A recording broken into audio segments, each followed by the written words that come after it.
All right, jumping right into Genesis chapter 15, maybe 16 if we got time. Genesis chapter 15, God promises a son to Abram, the Lord's covenant with Abram. After this, the word of the Lord came to Abram in a vision. Do not be afraid, Abram. I am your shield, your very great reward. But Abram said, Sovereign Lord, what can you give me, since I remain childless? And the one who will inherit my estate is Eliezer of Damascus.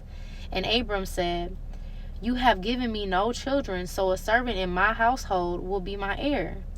Then the word of the Lord came to him, This man will not be your heir, but a son who is your own flesh and blood will be your heir. Hold on, because already he said to him in a couple chapters ago that your offspring, I will make your offspring like the dust of the earth, so that if anyone could count the dust, then your offspring could be counted. So God already told him that your offspring. Okay, so I don't know.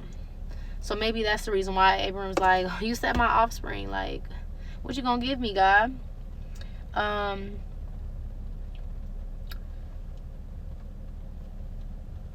Where was I?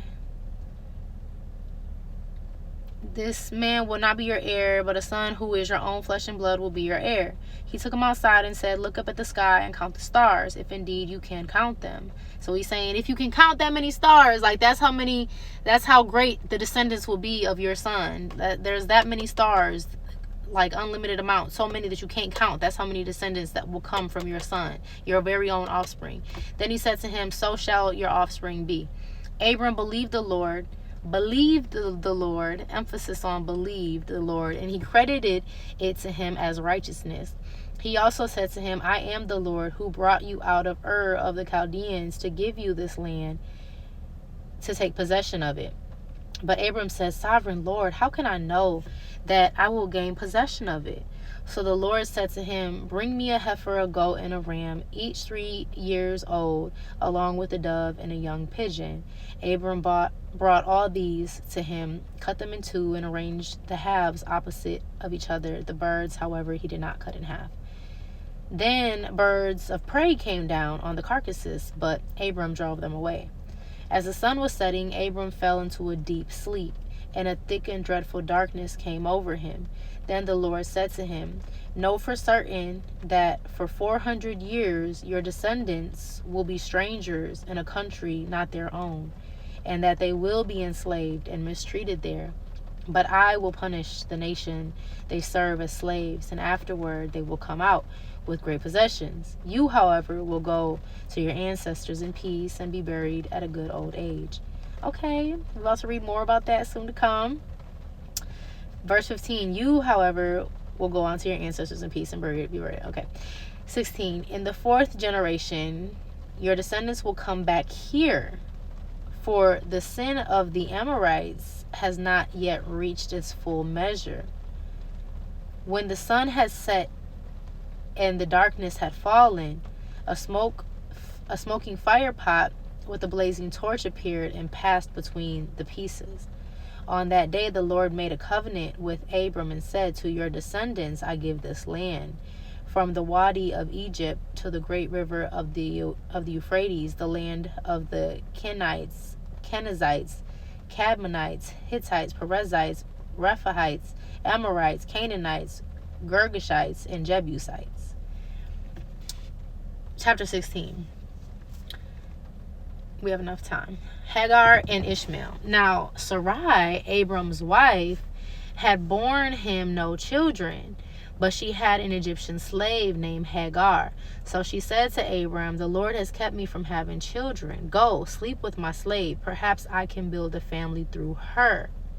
Abram agreed to what Sarai said. So after Abram had been living in Canaan, okay, hold on, because we talked about this a few chapters ago when we saw, who was it? Somebody had 2 wives. There was somebody who had 2 wives, and it was the beginning of going outside of God's original creation. So even though Abram is one of God's chosen patriarchs, and Sarai is one of God's matriarchs, they still weren't doing what was in God's divine order.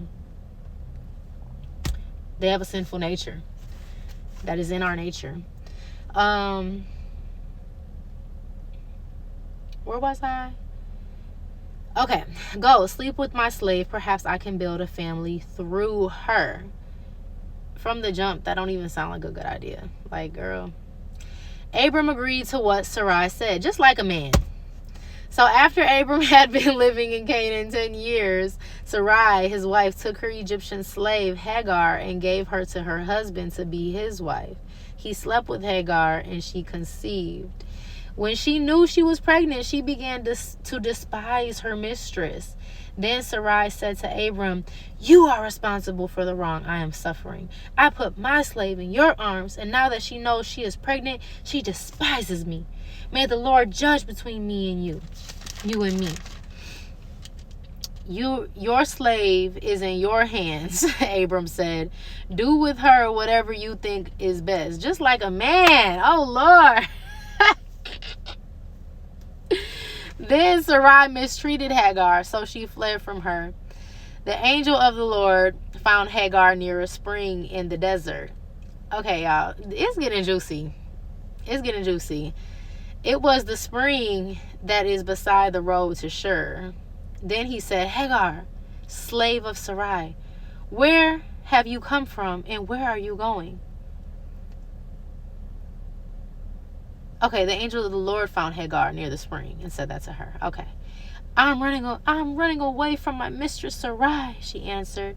Then the angel of the Lord told her, "Go back to your mistress and submit to her." The angel added, "I will increase your descendants so much that they will be too numerous to count." The angel of the Lord also said to her, "You are now pregnant, and you will give birth to a son. You shall name him Ishmael, for the Lord has heard of your misery. He will be a wild donkey of a man. His hand will be against everyone, and everyone's hand against him, and he will live in hostility toward all his brothers." She gave this name to the Lord who spoke to her. How is that good, though? That don't sound good to me. She gave this name to the Lord who spoke to her. "You are the God who sees me." For she said, "I have now seen the one who sees me." That is why the well was called Bir Lahai Roi. It is still there between Kadesh and Bered. So Hagar bore Abram a son, and Abram gave the name Ishmael to the son she had born. Abram was 86 years old when Hagar bore him Ishmael. Okay, that was the end of chapter 16. That was a lot. When I start to read this part of the section, I envision like a drama TV show. I'm really actually surprised that there is not a drama TV show made out of this yet.